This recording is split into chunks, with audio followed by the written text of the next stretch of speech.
39 பேர் உயிரிழந்த கரூர் துயர சம்பவத்தில் காவலர் ஒருவருடைய மனைவியும் உயிரிழந்திருக்கிறார்.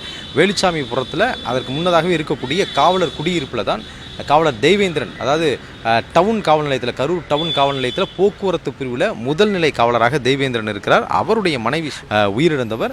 இந்த காவலர் குடியிருப்பில் அவருடைய உடல் கொண்டு வரப்பட்டு அடுத்த சில மணி நேரத்திலேயே இங்கிருந்து உடலை தகனம் செய்வதற்காக இறுதிச் சடங்குக்காக கொண்டு சென்று விட்டார்கள். எங்கள் குடியிருப்பிலிருந்து கொண்டு சென்று விட்டிருக்கிறார்கள். இதில் பல தரப்பினர் நேற்று நடந்த இந்த சம்பவத்தில் உயிரிழந்திருக்கிறார்கள். அதில் காவலர் ஒருவருடைய மனைவி, அதாவது டவுன் காவல் நிலையத்தில், இந்த எல்லைக்குட்பட்ட காவல் நிலையம் டவுன் காவல் நிலையம், இந்த டவுன் காவல் நிலையத்தில் பணிபுரியக்கூடிய தெய்வேந்திரன் என்பவர் நேற்று அவரும் பணியில் தான் இருந்திருக்கிறார். அவருடைய மனைவி நேற்று இங்கே இது போன்ற பிரச்சாரம் நடக்கிறது, விஜய் வருகிறார் என்று கேள்விப்பட்டு அவர் நேரில் சென்று அங்கே பார்ப்பதற்காக சென்றிருக்கிறார். அப்பொழுதுதான் இந்த கூட்ட நெரிசலில் சிக்கி அவர் உயிரிழந்திருக்கிறார்.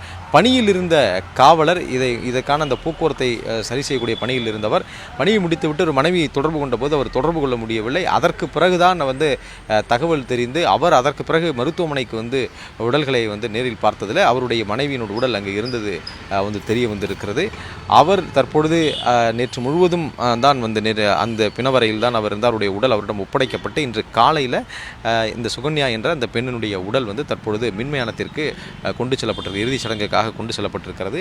இதில் ஏற்கனவே உயிரிழந்தவர்களில் 5 ஆண் குழந்தைகள், 4 பெண் குழந்தைகள், 1.5 வயதில் ஒரு குழந்தை போன்ற 15க்கும் மேற்பட்ட பெண்கள், ஆண்கள் 7 பேர் என உயிரிழந்திருக்கக்கூடிய நிலையில் மேலும் ஒருவர் கவலைக்கிடமாக இருப்பதாகவும் தொடர்ந்து அவருக்கு சிகிச்சை அளிக்கப்பட்டு வருவதாகவும் மருத்துவர்கள் தரப்பிலும் தெரிவிக்கப்பட்டிருக்கிறது.